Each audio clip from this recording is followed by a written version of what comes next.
آپ کا کیا خیال ہے؟ مولانا فضل الرحمان کو شاہی پروٹوکول نہیں ملتا سعودی عرب میں؟ مولانا صاحب کئی مرتبہ بیمار ہوئے ہیں، کبھی نہیں، مولانا نے جانا نہیں گئے، اگر کہیں گے چلے جائیں گے وہ بھی ان کو. مولانا کو سیاسی پروٹوکول اس سے زیادہ ملتا ہے جتنا کا علماء حدیث کو ملتا ہے اس وقت. مولانا کو وہاں سے زیادہ انٹرٹین کیا. مولانا صاحب کے سر پر ایران نے ہیڈ منی رکھی. مولانا نے کوئی ایسی بات نہیں لکھی جس کی بنیاد پر ان کو یہ بات کہی جائے. میں نے تو مولانا کے پروٹوکول کی بات کی ہے.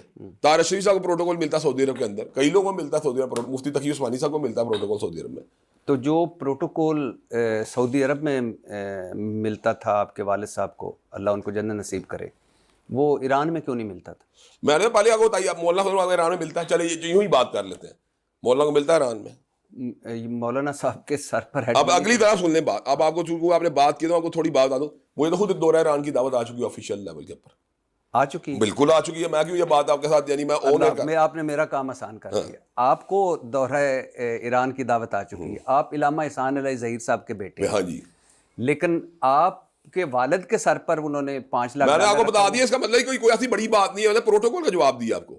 پروٹوکول کسی کو کہیں بھی مل سکتا ہے. آپ سمجھتے یہ بڑی بات ہے ہی نہیں؟ ظاہری بات، اگر میری کوئی علمی صلاحیتیں ہوں گی، میرے میں کوئی گہرائی بات کرنے کی گہرائی ہوگی تو مجھے دنیا کہیں پروٹوکول مل جائے. کون سی اس میں چمبے کی بات ہے؟ مجھے اپنے ملک کا پروٹوکول ملتا ہے کئی مقامات کے اوپر.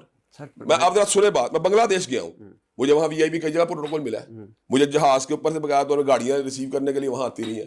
یہی انہوں نے، آپ کا کیا خیال ہے کہ مجھے کوئی بنگلہ دیش کا میرا کیا تھا؟ چلو میں مزید آسان کرتا ہوں. کوئی ایسا ملک بتا دیں جس نے آپ کے سر پر 5 لاکھ ڈالر رکھا. نہیں، یہ تو ایک الگ بحث ہے. یہ تو ایک الگ بات ہے جو آپ بات کر رہے ہیں، تو الگ بات ہوتی ہے. تو ایک وقت کی بات ہوتی ہے، کسی وقت کے اوپر کوئی بندہ کسی کو کہہ دے. لیکن آپ نے جس پروٹوکول کی بات کی، علماء کو کئی مقامات میں ملتا ہے. اچھا، ویسے آپ جیسے بتائیں ذاکر نائک کو دنیا کتنے مقام پروٹوکول ملتا ہے؟ جی میں نے آپ سے وہ سوال کیا تھا کہ ذاکر نائک کتنے ملک ہیں جنہوں نے ان کے سر پر ہیڈ منی رکھی ہوئی ہے؟ میرا کئی ملکوں کا داخلہ منع ہے. نہیں، داخلہ منع ہے. اس کا مطلب یہ دیکھو فرق ہے نا کفیت. آپ کا مطلب صرف ہیڈ منی کافی ہوتی ہے، مقدمات ہوتے ہیں، جیلیں ہوتی ہیں، ہیڈ منی ہوتی ہے، اس کے بعد ایکسپیل کرنے کا طریقہ کار ہوتا ہے. کسی کو ٹارگیٹ کرنے کا کوئی ایک طریقہ نہیں، دنیا میں متعدد طریقے ہوتے ہیں. اچھا، آپ بیٹے ہیں علامہ احسان علی ظہیر صاحب کے، آپ بتا سکتے ہیں کہ یہ ہیڈ منی کیوں رکھی گئی تھی؟ میں نے پہلے آپ کو بتایا بات ہے، تو وہ جانتے ہیں اس بات میں کہ وہ انہوں نے کیوں رکھی. مجھے اس بارے میں اس بات علم نہیں ہے. اور نہ آپ کو یہ بتاؤں، نہ ہی میں اس فیکٹ کو جو ہے اس لیول کے اوپر دیکھ رہا ہوں جس فیکٹ لیول کا اور آگے دیکھ رہے ہیں.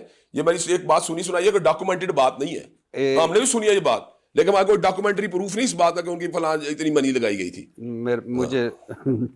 مجھے لگتا ہے اچھا ایک نہیں، میں تو وہ بات کر جو سچائی ہے. شیعہ فرقے کے حوالے سے علامہ احسان علی ظہیر صاحب نے ایک کتاب لکھی ہے، شیعہ والقرآن. 1700 احادیث انہوں نے ثابت کی شیعہ کے مذہب سے تحریف قرآن کے بارے میں. یہ ٹھیک ہے؟ یہ بات انہوں نے روافض غالیہ کی یہی ہے. ابھی بھی ایسے ان کے علماء موجود ہیں جو اس بات کو ایڈمٹ کرتے ہیں، لیکن یہ ایسے علماء جو کہتے ہیں ہم اس کو ڈینائی کرتے ہیں. لیکن بہرحال ایسے علماء اس وقت بھی موجود ہیں دنیا کا جو کہتے ہیں ہمارا یہ نظریہ. اچھا سر، آپ بتا سکتے ہیں کہ آپ کے والد کا قاتل کون تھا؟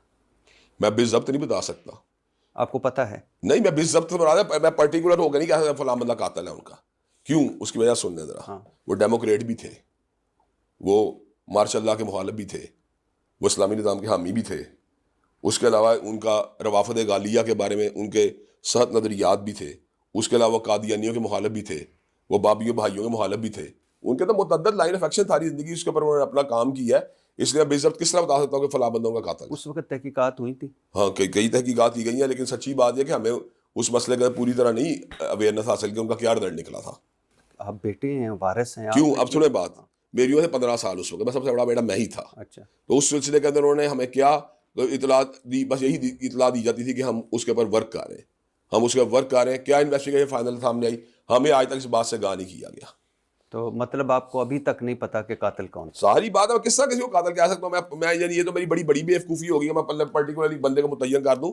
میں نے تو آپ کو بتا دیا کہ قادیانی بھی ان کے مخالف تھے، وہ بابی بھائیوں کے خلاف بھی انہوں نے تحریریں لکھی ہیں، روافض غالیہ بھی ان کے مخالف تھے. تو اس طرح ہی کئی ان کے اپنے وہ زندگی میں کہتے ہیں ماشاء اللہ کے مخالف تھے، فوجی اقتدار کے مخالف تھے، ڈیموکریٹ بھی تھے. اب میں کس طرح یہ بات کہتا ہوں فلاں ان کا قاتل ہے؟ اچھا، یہ جو الشیعہ والقرآن، اس میں انہوں نے 1700 حدیث لکھی تھیں جو شیعہ سے لے کر کہ جس میں شیعہ مذہب کا، اگر میں غلط نہیں ہوں تو مجھے آپ کریکٹ کیجئے گا، شیعہ فرقے کا مسلک کا یہ کلیم ہے کہ قرآن شریف میں 1700 تحریف ہوئی ہیں.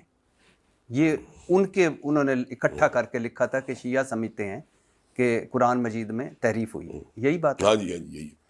اچھا سر، آپ اہل حدیث مسلک سے ہیں. اہل حدیث کو بظاہر سمجھا جاتا ہے کہ عقیدہ توحید پر نبی صلی